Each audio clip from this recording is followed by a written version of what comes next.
आज मी तुम्हाला हिरव्या वांग्याची मस्त अशी रेसिपी बनवून दाखवणार आहे। असे काटेदार वांगे होते बघा, खूप काटे होते यांना। तर मी साफ करून घेतलेले आहेत, असे मधोमध 4 भाग करून घेतलेले आहेत। त्यासाठी साहित्य बघा मी काय काय घेतलेलं आहे। 4 पाकळ्या लसणाच्या भाजून घेतलेल्या तव्यामध्ये, अर्धा इंच आलं पातळ तुकडे करून ते पण भाजून घेतलेले आहेत। 8 ते 9 मिरच्या घेतलेल्या आहेत, ह्या कमी तिखटवाल्या आहेत बघा, अशा साधारण अशा पोपटी कलरच्या होत्या, त्या पण मी भाजून तव्यामध्येच घेतलेला आहे। अर्धी वाटीचा अर्धा भाग असं खोबरं, सुक्क खोबरं सुद्धा मी ह्याच्यामध्ये तव्यामध्ये भाजून घेतलेलं आहे। 1 चमचा जिरं आणि 1 चमचा धने असे मी भाजून घेतलेले आहेत। त्याच्यामध्ये टाकणार आहे मी कोथिंबीर। आणि मिक्सरला काय करायचे, आपल्याला एवढं साहित्य आबडधोबड करून घ्यायचे। मिक्सरला बघा बिना पाण्याचंच मी दरदर करून घेतलेला, एकदम पेस्ट पण करायची नाही आपल्याला, ह्यामध्ये पाणी पण वापरायचं नाही। आज आपण कुकरमध्ये बनवणार आहोत, तर त्यासाठी कुकर गरम करत ठेवला, त्यामध्ये तेल टाकून घेऊयात आणि तेल गरम होऊन देऊया। छोटा 1 चमचा टाकायचा आपल्याला मोहरी, छोटा 1 चमचा टाकायचं जिरं, त्यात टाकायचं आपल्याला थोडीशी हिंग पावडर, त्यात टाकायचं कढीपत्ता,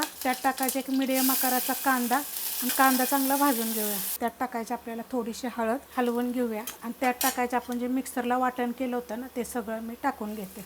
आता चांगलं परतून घेऊया। त्यात टाकायचं एक छोट्या आकाराचं टोमॅटो, चवीप्रमाणे मीठ, छोटा अर्धा चमचा गरम मसाला पावडर। आता हे सगळं चांगलं 2 मिनिटं परतून घेऊया। त्याच्यामध्ये टाकणार आहे मी 2 चमचे शेंगदाण्याचं कूट, चांगलं भाजून कुटून घेतलेलं आहे। आता हे पण 1 मिनिटभर मी परतून घेते। त्यात टाकायचं आपल्याला हे तर वांगी, मिक्सरच्या भांड्यात जे आपण वाटण केलं होतं ना, त्याच्यामध्ये मी अर्धा ग्लास पाणी टाकलं होतं आणि गरम पाणी टाकलं होतं। हे आता मिक्स करून घेते चांगलं। कुकरचं झाकण लावून घेऊया आणि फक्त आपल्याला ज्या 2 शिट्ट्या करून घ्यायच्यात। बारीक गॅसवर बघा 2 शिट्ट्या करून घेतलेल्या आहेत। 2 शिट्ट्यामध्ये एकदम छान असं शिजलं जातं। कवळी वांगे होते ना ते, आणि एकदम थंड होऊन द्यायचं। बघा किती मस्त अशी गाळ झालेत एकदम, अशा पद्धतीने बघा। तुम्हाला काही ना दाखवते पण सुरेनं, हे बघा किती शिजलेलं आहे आणि खूप छान लागतं बरं का चवीला, एकदा करून बघा।